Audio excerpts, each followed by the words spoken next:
நம்ம பார்க்க வேண்டிய முதல் கேள்வி, செல்லின் ஆற்றல் மையம் அல்லது செல்லின் ஏடிபி தொழிற்சாலை என அழைக்கப்படுவது எது?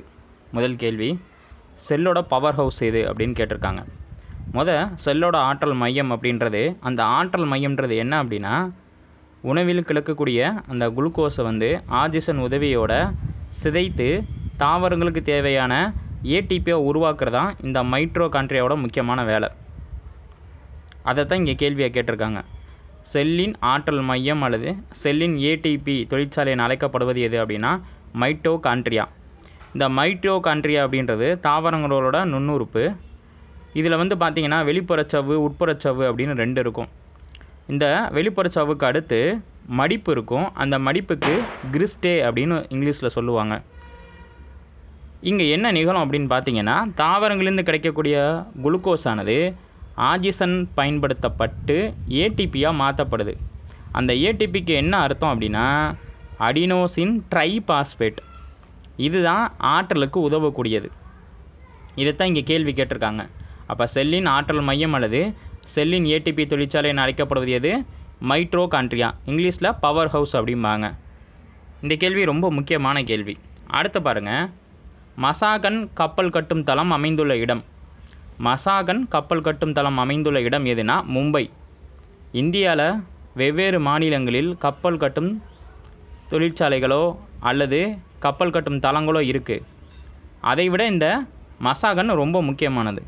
காரணம் என்ன அப்படின்னு பார்த்தீங்கன்னா 1774 இதில் தான் இந்த மசாகன் கப்பல் கட்டும் தளம் உருவாக்கப்படுது. இது இந்தியாவோட ஒரு முன்னணி கப்பல் பழுது பார்க்கும் நிலையமாக செயல்படுது. வணிக கப்பலாக இருக்கட்டும், போர்க்கப்பலாக இருக்கட்டும், பயணிகள் கப்பலாக இருக்கட்டும், அனைத்து விதமான கப்பல்களை பழுதுபார்க்கும் மையமாகவும் இது செயல்படுது. முக்கியமாக நீர்மூழ்கி கப்பல்கள், இந்தியாவோட நீர்மூழ்கி கப்பல்களை உருவாக்குறதுக்கு இந்த மும்பையை சார்ந்த மசாகன் கப்பல் கட்டும் தளம் ரொம்ப முக்கியமாக இருக்குது. ஸோ எக்ஸாம் பாயிண்ட் ஆஃப் வியூவில் பார்த்திங்கன்னா இந்த மாதிரி கப்பல் கட்டும் தளங்கள் உங்களுக்கு தெரியுதான்னு சொல்லி செக் பண்ணுவாங்க. அப்போ இந்த கேள்வி ரொம்ப முக்கியமானது. இது இந்திய அரசால் நிர்வகிக்கப்படக்கூடியது. எந்த ஆண்டு இந்திய அரசுக்கு கீழே இது வருது அப்படின்னா 1960. அடுத்த கேள்வி பாருங்கள், வெடிமருந்தை முதலில் கண்டுபிடித்தவர் யார் அப்படின்னா சீனர்கள் தான். வெடிமருந்தை கண்டுபிடிச்சது யார்? சீனர்கள். லிச்சாவி இளவரசி குமாரதேவியை மணந்தவர் யார்? குப்த பேரரசு ஒரு கேள்வி கேட்டிருக்கோம். குப்த பேரரசு இந்தியாவோட பொற்காலம் அப்படின்னு சொல்லலாம். குப்த பேரரசு கிட்டத்தட்ட ஒரு 400 ஆண்டுகள் ஆண்டிருக்காங்க. இந்த குப்த பேரரசுலேருந்து கண்டிப்பாக ஹிஸ்ட்ரியிலேருந்து ஒரு கேள்வி வரும். அதுக்காக இந்த கேள்வி கேட்டிருக்கோம். லிச்சாவி இளவரசி குமாரதேவியை மணந்தவர் யார்? முதலாம் சந்திரகுப்தர். குப்த பேரரசு பார்த்திங்கன்னா ஸ்ரீகுப்தரால் தொடங்கப்பட்டு ஸ்கந்தகுப்தர் வரைக்கும் முடிக்கப்படுது. தொடக்கம் ஸ்ரீகுப்தரில் ஆரம்பித்து ஸ்கந்தகுப்தர் வரைக்கும் முடிக்கப்படுது. அதில் நல்லா பார்த்தீங்க அப்படின்னா ஸ்ரீகுப்தர் அடுத்து அவர் இனிஷியலாக ஆரம்பிக்கிறாரு. யாரோட காலத்தில் இந்த குப்த பேரரசு மிகப்பெரிய ஆளுமைக்கு உட்படுது அப்படின்னா முதலாம் சந்திரகுப்தர் தான். முதலாம் சந்திரகுப்தருக்கு அப்புறம் சமுத்திரகுப்தர், அவருக்கு அப்புறம் இரண்டாம் சந்திரகுப்தர், அதுக்கடுத்து குமாரகுப்தர் அப்படின்னு இந்த 4 அரசர்களால் தான் மிகப்பெரிய ஒரு ஆளுமைக்கு உட்படுத்தப்படுது. இந்த குப்த பேரரசு ஆண்ட முக்கியமான 4 அரசர்கள் இவங்க தான். இங்கே முதல் கேள்வி கொடுக்கப்பட்டிருக்க முதலாம் சந்திரகுப்தரோட சிறப்பு பெயர்கள் என்னென்னு பார்த்தீங்கன்னா அதிராஜா. ரொம்ப முக்கியமான ஒரு வார்த்தை, ஞாபகம் வச்சுக்கோங்க. முதலாம் சந்திரகுப்தர் ரொம்ப முக்கியமான ஒரு நபர். இந்த லிச்சாவி இளவரசி குமாரதேவி இருக்காங்கல்ல, இவங்க நேபாளத்தில் உள்ள கனசங்கத்தை சேர்ந்தவங்க. திருமண உறவின் மூலம் தன்னுடைய நிலப்பரப்பை பெரிதாக்கினார் முதலாம் சந்திரகுப்தர். உயிருள்ள மற்றும் உயிரற்றவைகளின் பண்புகளை பெற்றவை எவை அப்படின்னாலே வைரஸ் தான்.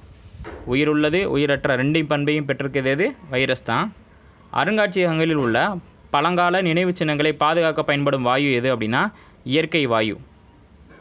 அருங்காட்சியகத்தில் உள்ள பொருட்கள் பழமை மாறாமல் இன்றளவும் காட்சியளிக்க முக்கியமாக காரணமாக இருப்பது எது? இயற்கை வாயு தான். இது ரொம்ப முக்கியமான ஒரு கேள்விப்பா. சயின்ஸ் அண்ட் டெக்னாலஜியில் எல்லாமே கேள்வி வரும், ஞாபகம் வச்சுக்கோங்க. இப்போ திருப்பியோட கேள்வியை ரிவிஷன் பண்ணிடலாம். லிச்சாவி இளவரசி குமாரதேவியை மணந்தவர் யார்? முதலாம் சந்திரகுப்தர். வெடிமருந்து முதலில் கண்டுபிடித்தவர்கள் சீனர்கள். மசாகான் கப்பல் கட்டும் தளம் அமைந்துள்ளது மும்பை. இந்திய அரசால் ஏற்றுக்கொள்ளப்பட்டது 1960. ரொம்ப முக்கியமான அது ஒரு பாயிண்ட்டு. இந்தியாவோட நீர்மூழ்கி கப்பல்கள் உருவாக்கும் மையம் இங்கு தான் செயல்படுது. செல்லின் ஆற்றல் மையம், செல்லின் ஏடிபி தொழிற்சாலை என அழைக்கப்படுவது மைட்டோகாண்ட்ரியா. அது உட்புற மடிப்புக்கு பெயர் கிறிஸ்டே. உயிருள்ள மற்றும் உயிரற்றவைகளின் பண்புகளை பெற்றவை வைரஸ்கள். அருங்காட்சியகங்களில் உள்ள பழங்கால நினைவு சின்னங்களை பாதுகாக்க பயன்படும் வாயு இயற்கை வாயு. இதில் இப்போ எஸ்ஐ எக்ஸாம்ஸ்க்கு ப்ரிப்பேர் பண்ணுறவங்க இதிலேருந்து ஒரு கொஷின்ஸை டெப்த்தாக தெரிஞ்சுக்கலாம். என்ன தெரிஞ்சுக்கலாம் அப்படின்னா, கேள்வி நம்பர் 4 இருக்குது பாருங்கள். செல்லின் ஆற்றல் மையம் அல்லது செல்லின் ஏடிபி தொழிற்சாலை என அழைக்கப்படுவது எது அப்படின்னு மைட்டோகாண்ட்ரியான்னு ஒன்று இருக்கா. இந்த மைட்டோகாண்ட்ரியாவை கண்டுபிடிச்சவர் யார் அப்படின்னு டிகிரி ஸ்டாண்டர்ட் எக்ஸாம்ஸ்க்கு கொஞ்சம் போகும்போது அவங்க டெப்த்தாக கேட்பாங்க. அப்போ இந்த வீடியோவை நீங்கள் முழுமையாக பார்க்கும்போது உங்களுக்கு ஏகப்பட்ட கேள்விகளுக்கு பதில் கிடைக்கும்.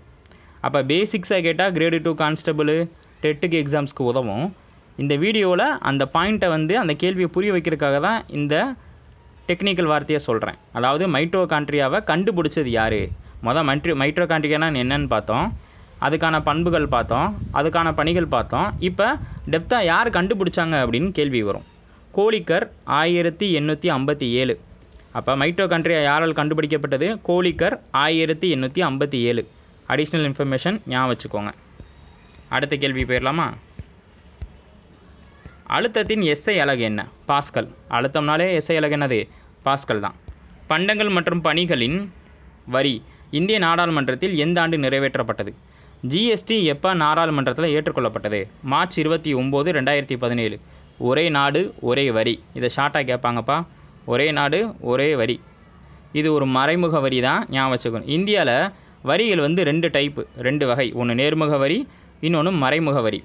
அதில் மறைமுக வரியில் ரொம்ப முக்கியமானது இந்த ஜிஎஸ்டி. அந்த ஜிஎஸ்டி எப்போ பாராளுமன்றத்தால் ஏற்றுக்கொள்ளப்பட்டதுன்னா மார்ச் 29, 2017. ஞாபகம் வச்சுக்கணும், ரொம்ப முக்கியமான கேள்வி. இது நடைமுறைக்கு வந்தது ஜூலை 1, 2017. மக்களுக்கு நடைமுறைக்கு வந்தது ஜூலை 1, 2017. இந்திய அரசு முதல் தொழில் கொள்கையை அறிவித்த ஆண்டு எது? ஏப்ரல் 6, 1948. இந்திய அரசு முதல் தொழில் கொள்கையை அறிவித்த ஆண்டு எது? 1948 ஏப்ரல் 6. ஏன்னா இந்தியா விரைவான பொருளாதாரத்துக்கு முன்னேறணும் அப்படின்னா தொழிற்சாலைகள் மூலம்தான் கட்டமைப்பை பலப்படுத்த முடியும். இதுக்காக தான் முதல் தொழில் கொள்கை உருவாக்கப்பட்டது 1948 ஏப்ரல் 6. அடுத்து, எந்த காலகட்டத்திற்கான பரிந்துரைகளை 14வது நிதிக்குழு முன்வைத்தது? ஃபினான்ஸ் கமிஷன் சொல்லுவாங்க. இதை பற்றி நம்மளோட சேனலில் டீட்டெயில்டாக வீடியோ இருக்குது. ஃபஸ்ட்டு தலைவர் யாருன்னா கேசி நியோகி. ஓகேங்களா? இப்போ 16 வரைக்கும் போயிருக்கு. இந்த கேள்வியை முடிச்சுட்டு நான் உங்களுக்கு டீட்டெயிலாக சொல்கிறேன். எந்த காலகட்டத்திற்கான பரிந்துரைகளை 14வது நிதிக்குழு முன்வைத்ததுன்னா 2015 to 2020. வார்த்தையை பாருங்கள், 2015 to 2020. இது 14வது நிதிக்குழு. 15 NK சிங்கு, 16 அரவிந்த் பனகாரியா. ஞாபகம் வச்சுக்கோங்க, இது வரிசையாக கேட்பாங்க, ரொம்ப முக்கியமான கேள்வி.